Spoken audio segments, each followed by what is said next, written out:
Hello, people. This is Mac. Another day, another dollar. I can recall when my father used to use that expression. I guess the reason he did because the early part of his life, that's what most people made, a dollar a day. Working on a farm, or doing something where very similar to farm life, or working for someone else. And that's all they paid them back in those days. I'll say the 20s, the 30s.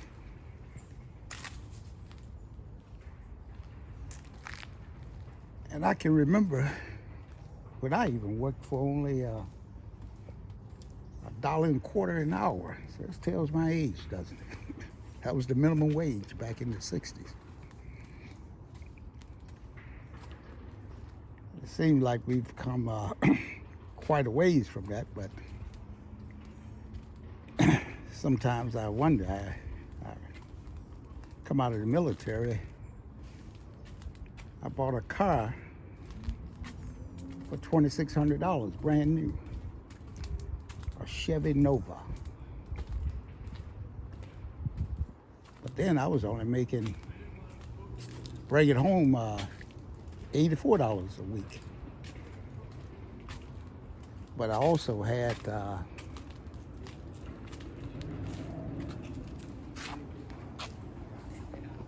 my the car note was only like $74. So I guess we have a lot to be thankful for today, and how we're living and things. Howdy. There's gotta be something. How's it going? Hey, good, you. But we still got a long ways to go as a people, and I'm talking about black people in particular. We could be much further ahead if we work together.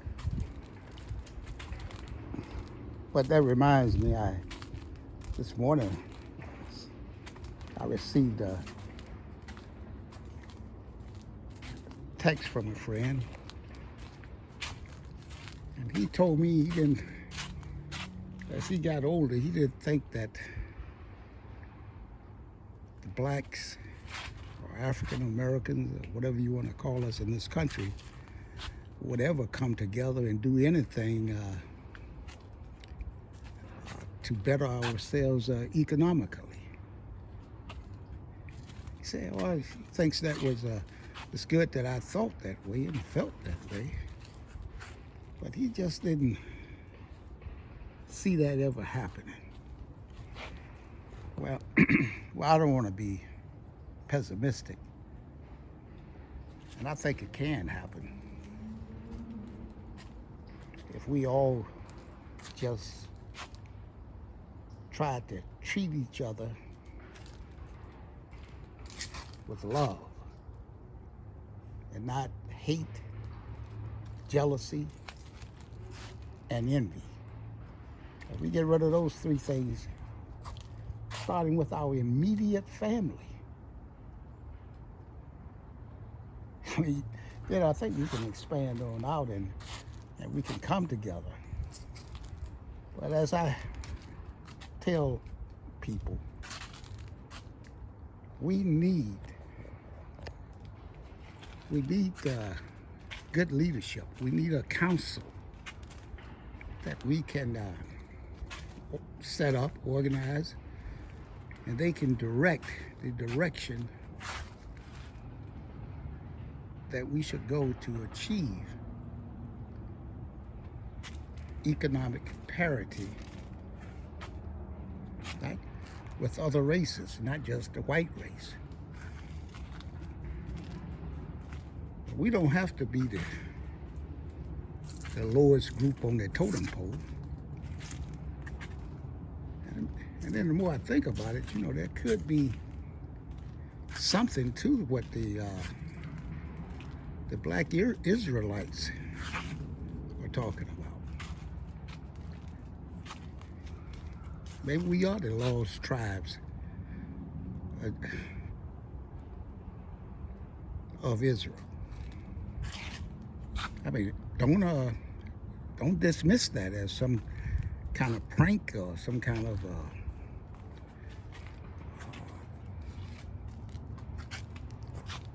what do you want to call it? A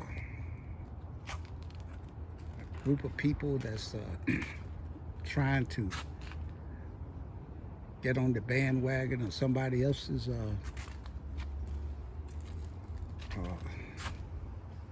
wagon, like the Assyrian Jews.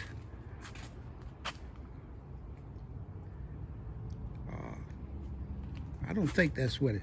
I think there might be something to it, and I think then until we don't go against that and don't try to deny that, until we do our research, individual research, your own individual research, your personal research, and make a determination at that point whether or not this is something that could be true. There's a lot of biblical truth to it from what I've read and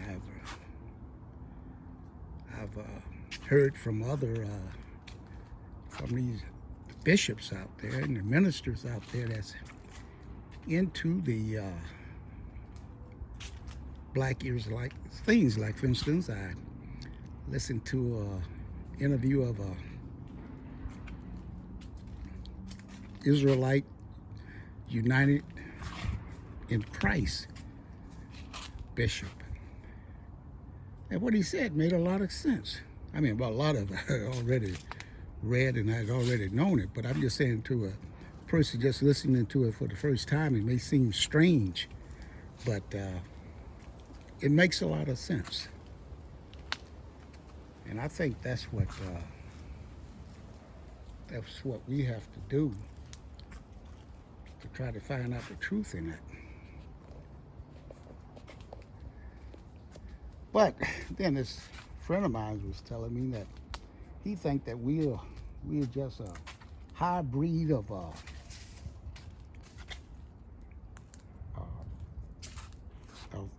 race of people here in America, and that we'll never get together because we are so differently physiologically and psychologically. I mean, I'm not going to be, like I said, I'm not going to be pessimistic. I'm going to be optimistic that we can come together.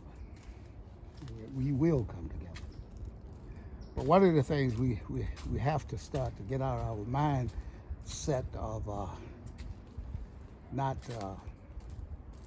trusting and patronizing other blacks out there, not being jealous and envious of whatever they are trying to do. I noticed that whenever I try to start any type of marketing project to sell to people in my family and friends or whoever, I get a pushback from that. And it seems like they don't want to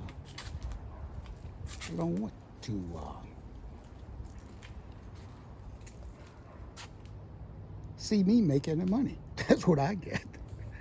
I mean, what other reason could there be? Because the product I usually sell is a legitimate product.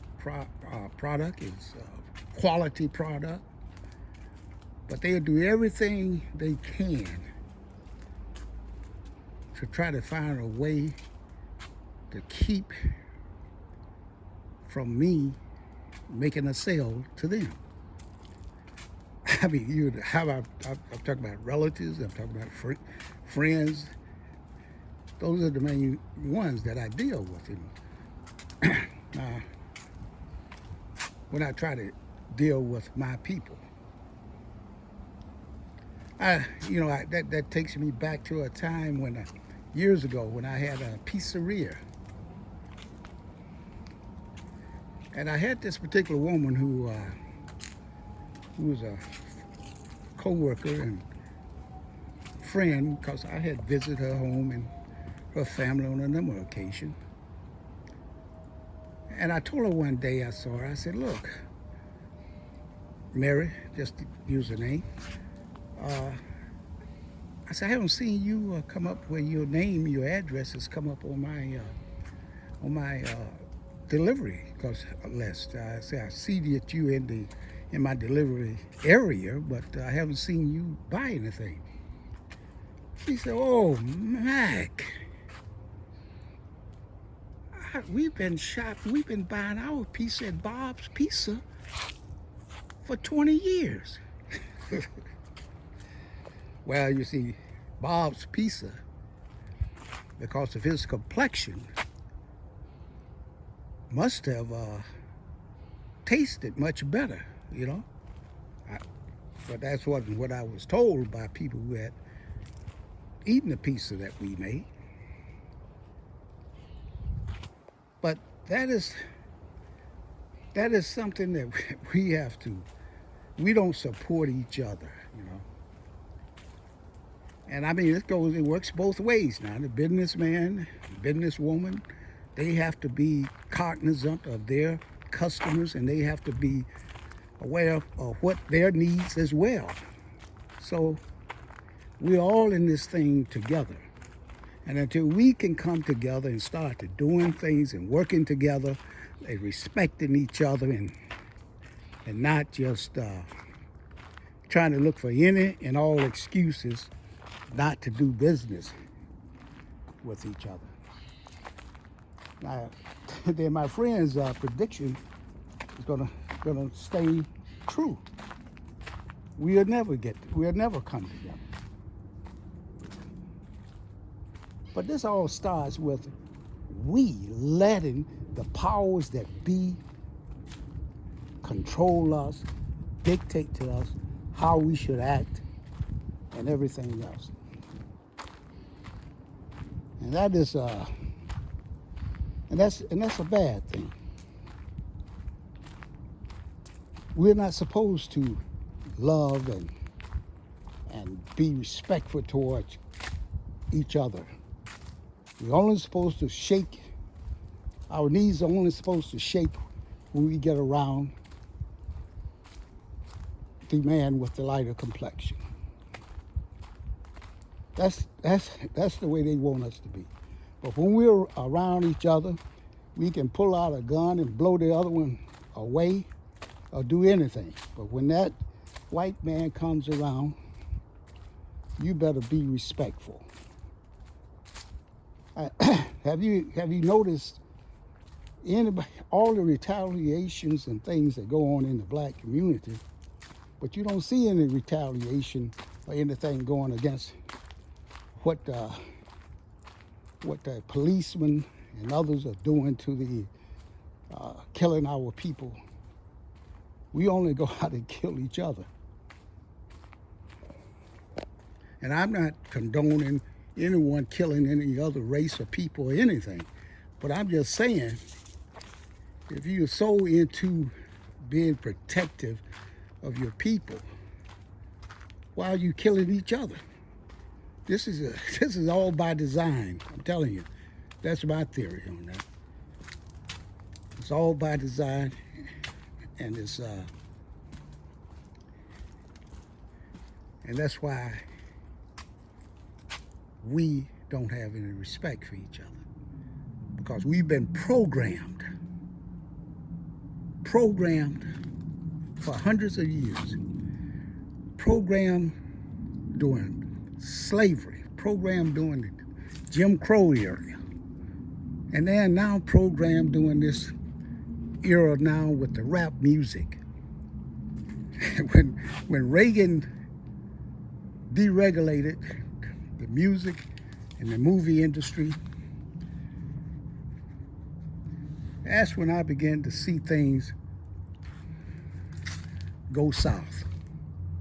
Not just with our people, but with the whole country. But I tell you, we're just going to have to refocus